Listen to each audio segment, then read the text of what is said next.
there, Nicole Smith from Blood and Iron Martial Arts, and I'm here with TJ Sider from Sider Strength and Conditioning.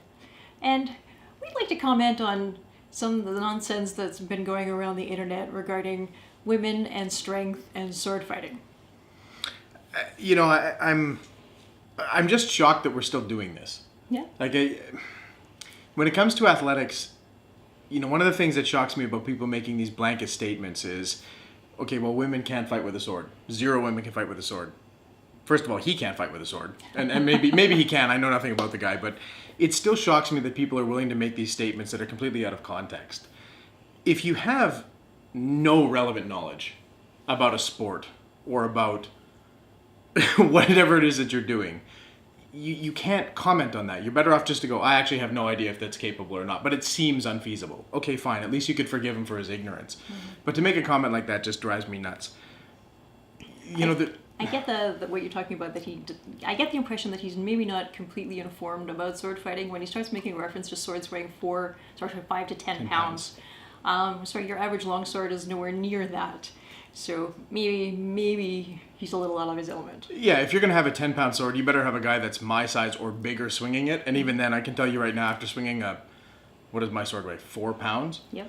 After swinging that for about 30 seconds, you're gassed. So if you're swinging a 5 to 10-pound sword, I mean, that guy probably can't pick up a 10-pound sword. So, I mean, that's kind of unfortunate. But, you know, one of the things that I think most people tend to forget is in athletics or in sport, or in the case of trying to kill somebody with a sword, you're always going to have an advantage being strong. He's not wrong there. Oh no, that part is true. I mean, even in sword fighting, I've been in many sword fights in competition.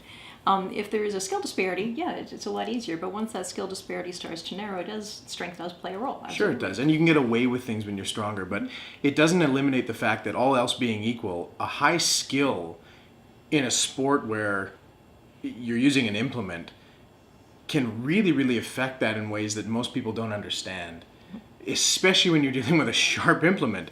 Again, when you, even myself, I mean, I'm a fairly beginner to the sport of HEMA, but you can understand why people get so confused about sword fighting, because when you get hit with a blunt sword, you don't treat it the same way that you would if it were actually a sharp sword. No. You don't fight the same way. So if you're a high skill competitor fighting with a sharp weapon, mm-hmm. and you make an impact, it does dramatically more damage, regardless of your strength levels, because it's sharp, mm-hmm. than you would if it were just a blunt object. And I think that's where most people go wrong, is if you're cutting somebody with a sword, even if you're not as strong, flesh is not that hard to cut. So yeah, so when you're arguing about the strength of a sword or anything like that, yeah, if you were fighting like an idiot and going straight at somebody, then maybe. But when you start throwing the skill component in, that changes things dramatically, especially when you add in the fact that you're dealing with a sharp weapon. Mm-hmm. Yeah, true. Now, you're saying that you're a novice in HEMA, but as far as sport and training in general, you are quite experienced. You should probably say a little bit about your background. I've done it a few times. I'm the head strength conditioning coach for Simon Fraser University. I'm also involved with Wrestling Canada, at least on a regional level here in Vancouver. So I have had and deal with my fair share of athletes at a very high level, and a lot of them happen to be women, a lot of them had to be very good. And yeah, I mean, sure, we see some pretty big disparities between the strength levels in the same sport between men and women. But again, when you start talking about skill component, you have to have a very close skill set in order for strength to make that much of a difference. Mm-hmm. When you have a very wide gap, the skill is going to make up for way more of it, unless the strong guy gets really lucky. Mm-hmm. Because it doesn't work out that way. No, fair enough. There's a reason why you still see videos of high-level Brazilian Jiu-Jitsu athletes, women, tapping out stronger men who don't know what they're doing. All else being equal, when you start to close that gap, yes, it makes a difference. But in the incidents of the show, if you're talking about somebody that has spent their whole life fighting with a sword, and maybe they've had better teachers, or who knows whatever the situation may be in that show in particular, there's way more to it. When you're dealing with somebody that spent their entire life learning a craft, versus your run-of-the-mill soldier that probably doesn't get great training. There's your skill gap. Oh, huge. And so now you don't have the same advantage from being strong or being a man that you get from having skill with a weapon. Yeah. Well, the part of this that really disturbs me, and it comes from a comment that a friend of mine actually made, that this whole idea of, women are weaker, so men that lose to women must be weak. And it really sort of sets a stage for, women being mistreated in a sport. I can tell you the number of times where, guys just don't want to lose to a girl because it somehow makes them less.